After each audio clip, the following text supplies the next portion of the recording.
BDS இந்தியாவுக்கு மட்டும் வர மாட்டாங்க, இந்தியால அவங்க கண்ணுக்கு தெரியாதா அப்படின்னு சொல்லிட்டு இருந்தோம்.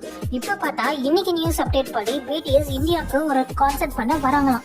எப்படா அப்படிங்கிற மாதிரி பிடிஎஸ் ஓட கம்பேக் அப்புறமா பிடிஎஸ் மெம்பர்ஸ் அத்தனை பேரும் வேர்ல்டு டூர் போறாங்கல்ல. அந்த வேர்ல்டு டூர்ல ஒரு கண்ட்ரி இந்தியாவாக இருக்கும் அப்படின்னு ஒரு நியூஸ் அப்டேட் வந்திருக்கு. இத்தனை வருஷமா இல்லாம இப்ப என்ன புதுசா இந்தியா மேல அக்கறை அப்படின்னு கேட்டா புதுசாலாம் இல்லங்க.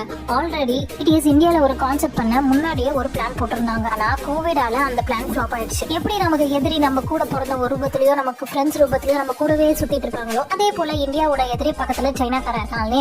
கொரோனாவை பார்வை விட்டு சைனாக்காரன் தானே எப்படி நம்ம பக்கத்துலயே இருக்கானோ அதுக்கு அவங்க பயந்துகிட்டு வராம இருந்தாங்க. அதனால அந்த பிளான் கேன்சல் ஆயிடுச்சு. இதை ஒரு இன்டர்வியூல பிடிஎஸ் மெம்பர் சொல்லிருக்காங்க. இந்தியாவுக்கு ஏன் போறது இல்ல அப்படின்னு கேட்டப்போ இந்தியாவுக்கு போக கூடாது அப்படின்லாம் ஒன்னும் கிடையாது, இந்தியால ஒரு ப்ரோக்ராம் இருந்தது, பட் கோவிடால அது கேன்சல் ஆயிடுச்சு அப்படின்னு அவங்களே ஒரு இன்டர்வியூல கன்ஃபார்ம் பண்ணிருக்காங்க. சோ நம்ம மேல அவங்களுக்கு ஒரு கோவமும் இல்லைங்க. அவங்களுக்கு டைம் கிடைக்கல, நமக்கு சான்ஸ் கிடைக்கல அப்படின்னு விட வேண்டியதான்.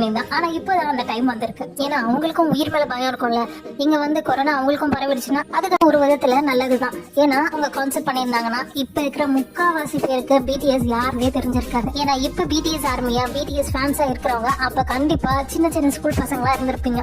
அப்ப உங்களுக்கு இருக்கிற அதிகபட்ச சந்தோஷமே அப்பா கணக்கே இல்லாம ஸ்கூல் டேஸ் லீவ் விட்டுட்டு இருக்காங்க, ஜாலி அப்படிதான் இருந்திருக்கும். அதனால பிடிஎஸ் ஓட கான்செப்ட் பத்தியும் பிடிஎஸ் பத்தியும் அந்த அளவுக்கு தெரிஞ்சிருக்காது. இருக்கிற கிரேஸ் அந்த அளவுக்கு அப்ப இருந்திருக்காது. சோ இப்ப கான்செப்ட் வைக்கிறது ரொம்ப ரொம்ப நல்ல விஷயம்னு நான் நினைக்கிறேன். இந்த தடவை அவங்களோட கான்செப்ட்ல இந்தியா பேரும் இருக்கு அப்படின்னு நினைச்சு நம்ம ரொம்ப ரொம்ப சந்தோஷப்பட்டுக்கலாம் கூடாது. ஏன்னா அடுத்த ஜூன் மாசம் RM, Suga, Jungkook, Jimin, V இவங்க எல்லாரும் அவங்களோட மிலிட்டரி சர்வீஸ் முடிச்சுட்டு வராங்க. அதுக்காக நம்ம மிலிட்டரி ஆபீசர்ஸை மறந்துடக்கூடாது. இல்ல இந்தியாவுக்கும் பாகிஸ்தானுக்கும் இப்ப ஒரு வார் நடந்துகிட்டு இருக்கு. அவங்க வராங்க, அது ஒரு பக்கம் இருக்கட்டும், ஓகே. ஆனா அதுக்காக நம்ம மிலிட்டரி ஆபீசர்ஸ் பண்ற கஷ்டத்தை நம்ம மறந்துடக்கூடாது. நமக்காக உயிரை விடுற மிலிட்டரி ஆபீசர்ஸ் சும்மா இருந்த நம்மள பாகிஸ்தான் இப்ப சொரிஞ்சு விட்டாங்க. அதுக்குதான் இப்ப சிந்துருங்கிற பதிலடி வாங்கிட்டு இருக்காங்க. இருந்தாலும் இந்தியன் சோல்ஜர்ஸ்க்கும் பாகிஸ்தான்ல இருக்கிற இன்னசென்ட் பீப்புளுக்கும் எதுவும் ஆகக்கூடாதுன்னு நம்ம ப்ரே பண்ணிக்கலாம்.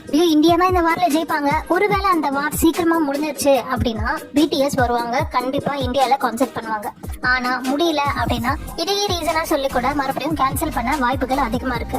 பிகாஸ் அவங்க உயிர் அவங்களுக்கு முக்கியம். மறுபடியும் இன்னொரு டர் ரஹினவா இருக்கு. ஒருவேளை வார் முடிஞ்சு இந்தியால கான்செர்ட் பண்ண போறது கன்ஃபார்ம் ஆயிடுச்சு அப்படின்னா அது கண்டிப்பா நார்த் சைட்ல தான் வைப்பாங்க. நார்த்லனா ஒன்னு டெல்லி இல்லைன்னா பாம்பே, இந்த ரெண்டு இடத்துல தான் வைப்பாங்க. சோ சவுத் சைட்ல இருந்து ஃப்ரீயா இருக்கிறவனும் காசு இருக்கிறவனும் மட்டும் தான் அங்க போக முடியும். ரெண்டுத்துல ஏதாவது ஒண்ணு இல்லைன்னா கூட அவன் எப்பேற்பட்ட பிடிஎஸ் ஆர்மியா இருந்தாலும் அவன் கண்டிப்பா அங்க போக முடியாது, கான்செர்ட் அட்டன் பண்ண முடியாது. சம்டைம்ஸ் இது ரெண்டுமே இருக்கும். ஆனா பேரண்ட்ஸோட பெர்மிஷன் கிடைக்காம இருக்கும். வேற வழி இல்லாம நம்ம அந்த லைவ் கான்செர்ட் டிவில தான் பார்க்கணும். இப்படி ஒரு வேலை டெல்லி இல்ல சவுத் சைட்ல தான் வைக்க போறோம் அப்படின்னு கன்ஃபார்ம் ஆயிடுச்சுன்னா ரெண்டு விஷயத்தால அவங்க கேன்சல் பண்ணலாம்.